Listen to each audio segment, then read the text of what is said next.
This year's WHO theme is actually very powerful: mental health support in humanitarian emergencies, which emphatically highlights the urgent need to prioritize psychological well-being, which is so underrated, especially during times of crisis.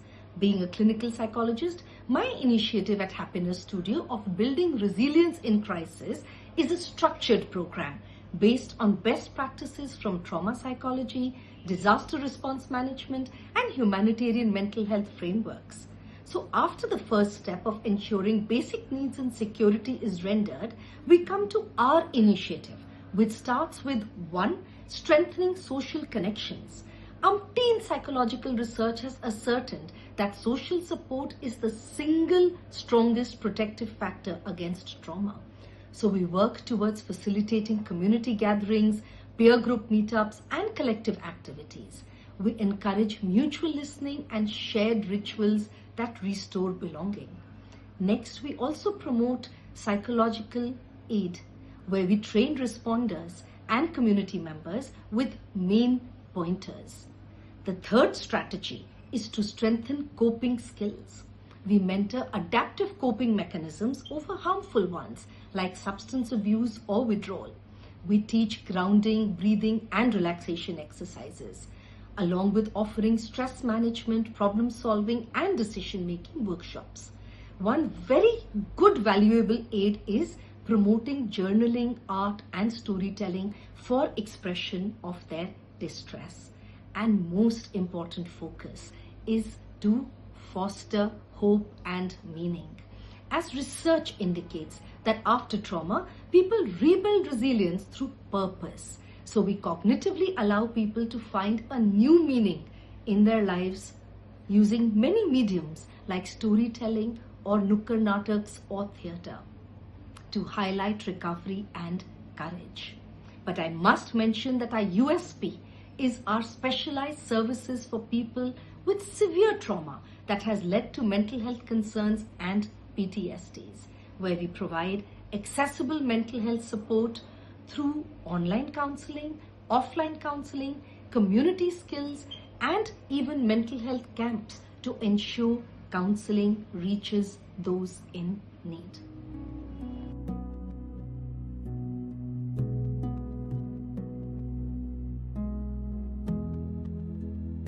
Good afternoon. It's a proud privilege to be here speaking on with such luminaries in the panel. Replying to your question, war in affected areas inflicts a profound and multi-layered psychological toll not only on the armed forces but also on all the individuals, families, and communities within that area. The omnipresent and perpetual threat of violence coupled with displacement, loss, breakdown of social structures, leads to a wide range of mental health conditions and deep emotional wounds leading to high prevalence of mood, anxiety, and stress-related disorders. Prominent among these are the post-traumatic stress disorder, or the PTSD, which is significantly higher in the military, veterans, as well as in the civilians in the conflict zones. Symptoms like flashbacks, nightmares, avoidance of trauma-related cues, persistent negative emotions, and hypervigilance are part of these. Apart from this, they also undergo depression because of the relentless stress, loss of loved ones, disruption of life, and all these things lead to chronic or severe depression. In addition, a lot of anxiety disorders are also seen. In the generalized anxiety and panic attacks may be seen common in the people because they live in a state of constant fear and uncertainty. Long-term effects could be people going on to substance abuse because of the getting away from these stresses to cope with these immense stress that they've undergone. They may go towards alcohol or drugs, and some of them manifest with chronic physical symptoms like chronic fatigue syndrome, insomnia, headaches, and chronic pain. Children also are highly affected by war-torn areas as they're in their emotional development stage, and they lead to various psychological effects that happen in children during conflict zones. This can lead to lifelong consequences if left unaddressed. Mostly behavioral changes like withdrawal, exhibiting aggression, bedwetting, etc. in the younger children, and adolescents may have anxiety, depression, and engage in risky behavior. Also, the emotional numbness, many children are desensitized to violence, which can affect their ability to form healthy relationships in the long term. Women, too, in war torn areas often face additional vulnerabilities due to their gender based violence, breakdown of traditional social protection that they normally would have had, and increased responsibilities. Another very important factor in war torn areas are the refugees and displaced persons who are forced displacements, compounding trauma and additional stresses such as loss of livelihood, loss of support network, and these refugees often show higher rates of psychopathology that can worsen over the years of exile.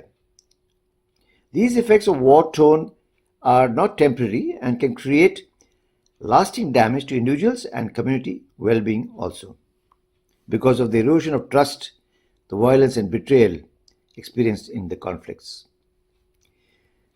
Basically, we need to have good social support networks, community rebuilding, and coping networks, spiritual and other coping networks, which can help these people who are exposed to these war torn areas to revive themselves. So, community level support is very essential. Thank you.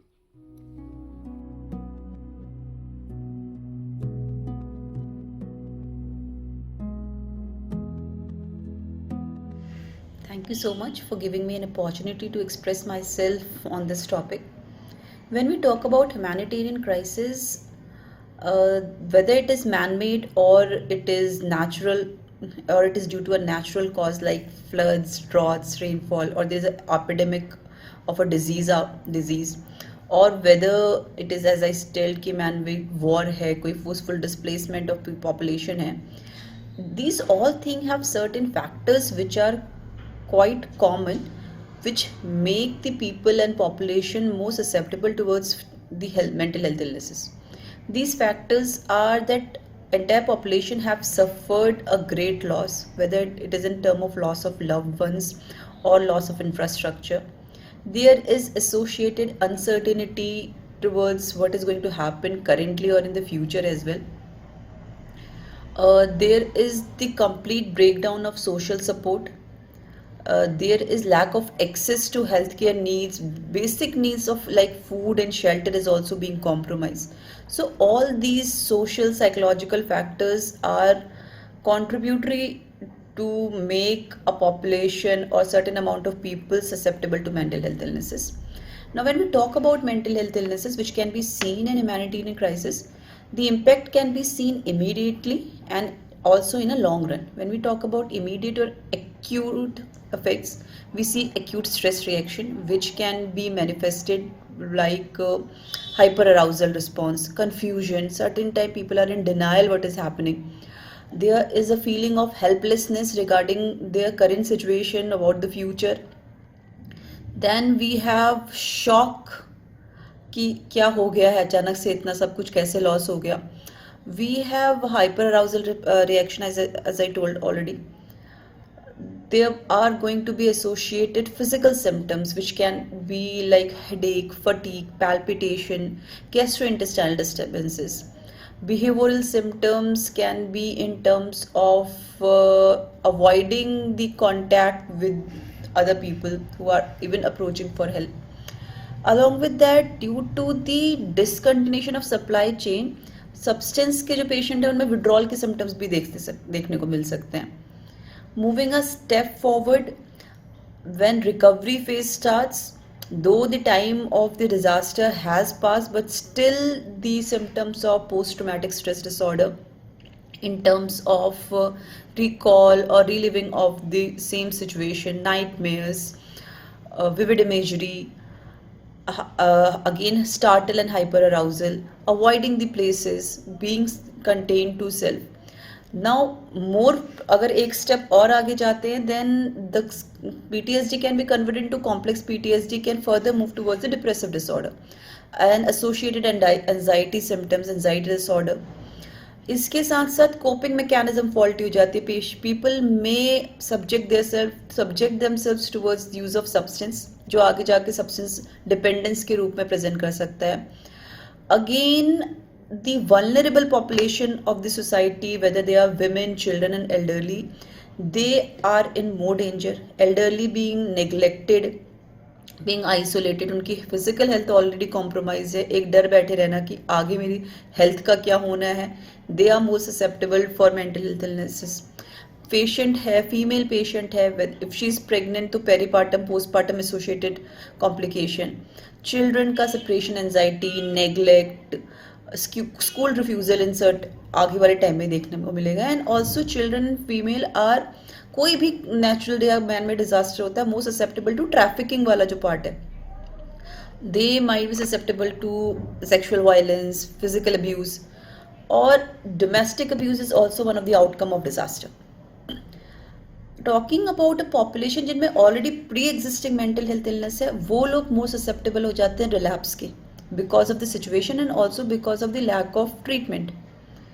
Other than that, coping mechanism बहुत faulty हो सकता है. जैसे I told कि substance dependence is a coping use कर सकते हैं. coping में again there can be violence का रूप बन सकता है, जो domestic violence देखने को मिलता है. So these are just very few of the illnesses, few of the symptoms which I have covered, which can be seen in humanitarian crisis. I think that will cover for now. Thank you.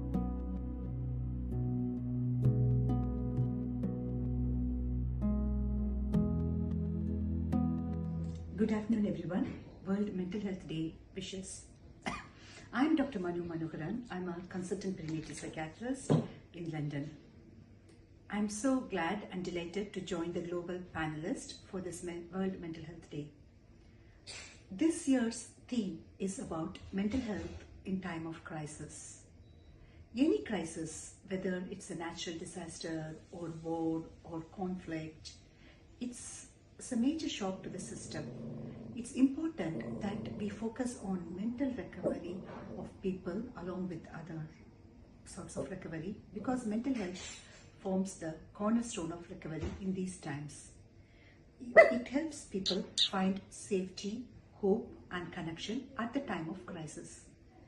So what are the usual critical support systems that are available at time of conflict? It's usually the existing infrastructures such as hospitals, community centers. They provide first necessary psychological first aid. There are also NGOs like World Health Organization and other organizations that provide support to people in crisis. To strengthen this effort, we can integrate mental health into emergency services.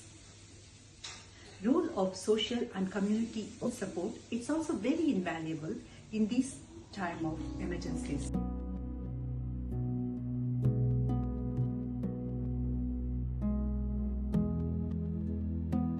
When formal systems of care or disturbed, communities come together to help people. For example, simple acts like checking in on your neighbor, buying groceries for your neighbor, or providing that safe space to be present, to listen with compassion, to make them feel seen, heard, and to understand someone's distress in a compassionate time, provides a huge sort of mental support during this time.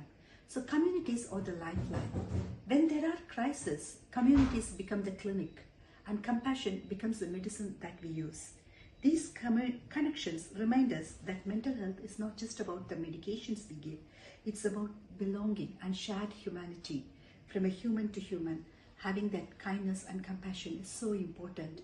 So let's recognize and strengthen the power of community and social connection and compassion on this World Mental Health Day and every day. Thank you.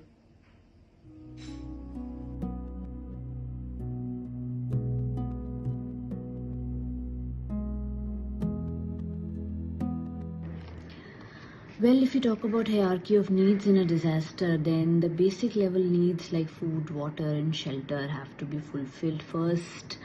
before talking about mental health. And yes, although mental health is also a basic level need, but still, shelter, security have to be fulfilled first. First step for any kind of mental health is awareness. Awareness that although we may be in the same storm, but we may not be in the same boat. Definitely, some people are more vulnerable, like women, children, elderly. People who are already have faced mental health issues are definitely the more vulnerable group that needs earlier, quicker, and maybe more help also. First barrier will always be our own thought process. So first and foremost, one has to remove that mental barrier of seeking help or seeking care for mental health issues. Definitely, we need more resources. We need more mental health professionals. Some disasters by themselves need more mental health initiative, like say tsunamis where people lost the entire families. But above all is the stigma related to mental illness, which is the reason that people do not take help. Just today, one of our juniors told us, अगर दर्द शारीरिक हो या मानसिक, इलाज जरूरी है. When stigma reduces, the acceptance will increase, and the only way to increase acceptance is through information and education. Thank you.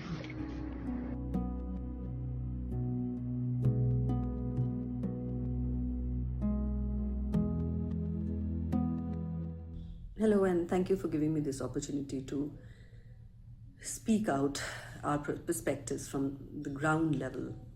We work in the district of Uttarkashi, which unfortunately is usually in the news for the wrong reasons. In our area, natural calamities are routine. They are part of day-to-day living. Every year there's loss to property, human life, flora, fauna, etc. And resilience has actually become part of the DNA. It's normalized. Trauma is being normalized. And in the day-to-day struggle to save physical self, the whole conversations or the acceptance, knowledge of emotional trauma that these crises bring, those conversations don't exist. And on top of that, talking about mental health of any kind is also a taboo. So in such a situation, our work becomes two-pronged. One is our struggle to create safe spaces which encourage conversations, because conversations are the key. The moment traumas are expressed, at least there is a way that can invite healing. So create safe spaces for that, and also how to sensitize a community which has become desensitized over decades to accept, acknowledge, and heal emotional traumas. So I'll probably reach out to all of you for helping us answer these questions. Thank you.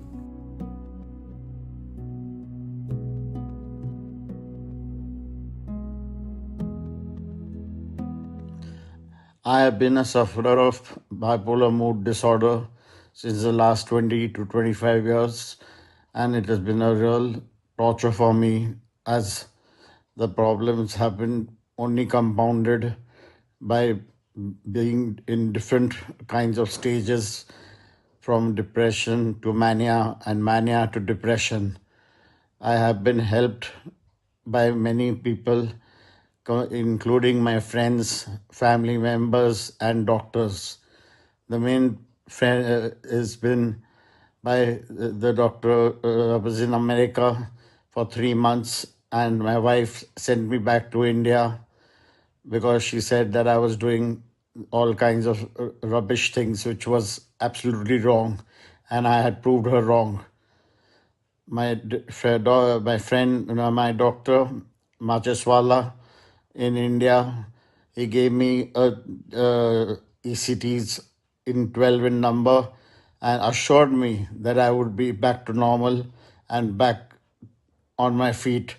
And I was admitted in Masina Hospital and also in rehab centers in Pune. It has been a real roller coaster ride for me that has been going on since the last 20 years.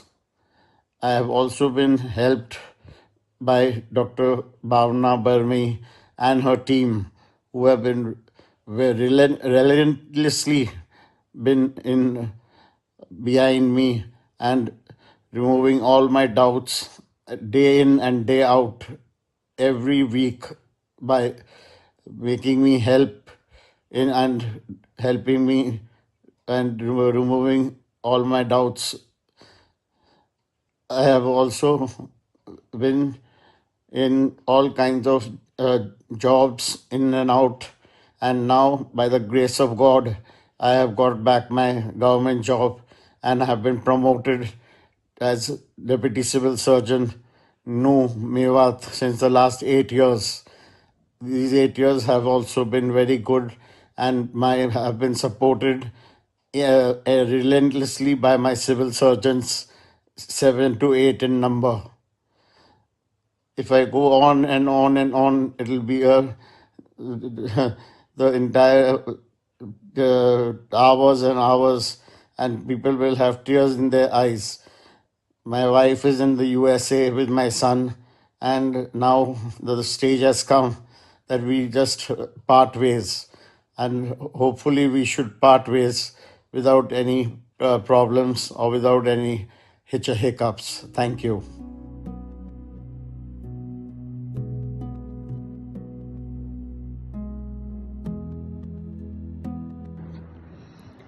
Early recognition is of utmost importance for timely management. One has to see that the vulnerable groups like the women, children, elderly, people who have lost multiple family members due to death in the disaster, or people who are separated from the family, they are the high risk group. So one has to be on the lookout for such high risk group. And in order to build emotional resilience, I am reminded of one quote by Viktor Frankl. Viktor Frankl was a psychiatrist who survived the Nazis' concentration camps, and after that he wrote a book called Man's Search for Meaning, in which he had said that one and only one freedom that cannot be taken away from a man is the right to choose. So you choose to be emotionally resilient and bounce back from the stress, or you choose to succumb to the stress, is something which cannot be taken away from you. Thank you.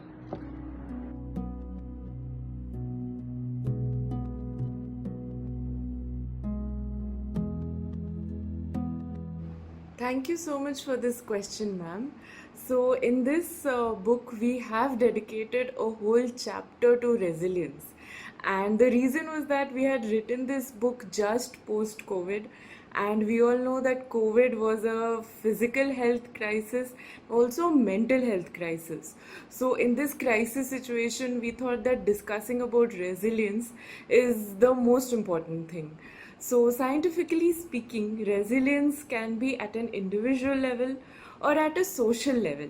So, individual resilience is called as trait resilience, and it consists of things like optimism, tenacity, which helps an individual bounce back from adversity and be very hopeful of the future, even though the current situation is not that good. And at a social level, we again have friends, family, social participation, which is very positive and helpful in developing resilience. And another very important factor which research has shown is positive is the trust in healthcare institutes. So wherever there was a trust in healthcare institute, the resilience was very, very high in these populations at a social level. So all these factors were studied very intensively, and then we had compiled what all the research said, and research said that developing resilience at individual and social level is important. At individual level, we can develop positive coping mechanisms like deep breathing, relaxation exercises, listening to music, uh, doing yoga, going for calming walks. So, all these are very, very important. At a social level, social participation is very important. We should remember that we are not alone. As much as support can be taken from the family members, should be taken, and healthcare institute, mental health professionals or health professionals in general are also there. So definitely help should be taken as much as possible, especially in situations where the individual feels that they can't cope, or their friends and families are not enough. Then definitely I would advise that seek uh, professional help from a psychiatrist, a psychologist, or any mental health expert will definitely help you reach that goal of resilience. And that is what we had discussed in our book, and that is what we keep promoting as much as possible. Thank you so much.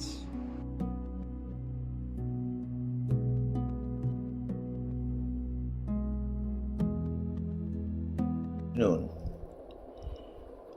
It's an interesting question that you put about mind body connection and the role it plays in adversity or during a major crisis.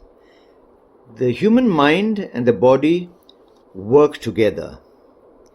There are certain things which make the mind influencing the body. Like when we are faced with a stress response, we either fight or flight. And at the same time, the body, we release stress hormones like cortisol and adrenaline. Also, chronic stress from prolonged exposure to adversity can lead to weakened immune system, inflammation, metabolic disruption, and the risk for increased chronic diseases.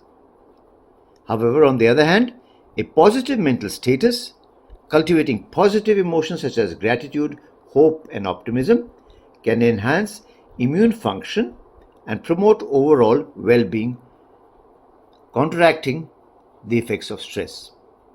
On the other hand, the body also influences the mind.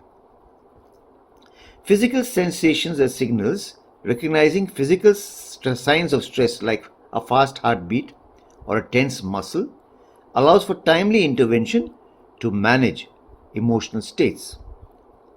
Also, engaging in physical activity such as deep breathing or mindful movement can directly regulate and lower the body's stress response. So basically, the strategies that we need to develop and strengthen in the mind-body connection for resilience are mindfulness and meditation, which helps us to lead a better stress-free life and emotional balance. Physical activity which will help us to improve the circulation and also leads to the release of endorphins, which give us the feel-good state, calms our nervous system, and supports and helping our emotions and reducing the stress. Also, acceptance of emotions allows us to feel and process difficult emotions rather than keeping them pent up and suppressed. We discuss them with our family members, our near and dear ones, or our social networks that we can have in and around us. Building a support system is very essential, therefore, in getting about a good community support, connecting with the loved ones, and that will help us to get emotional stability and help us navigate through the tough times that one sees. At the end of the day, the bottom line is to have a positive approach and use these methods. In addition to that, take the support of your near and dear ones, your family members, and your community, and try to get over the stress or the adverse situation. Thank you.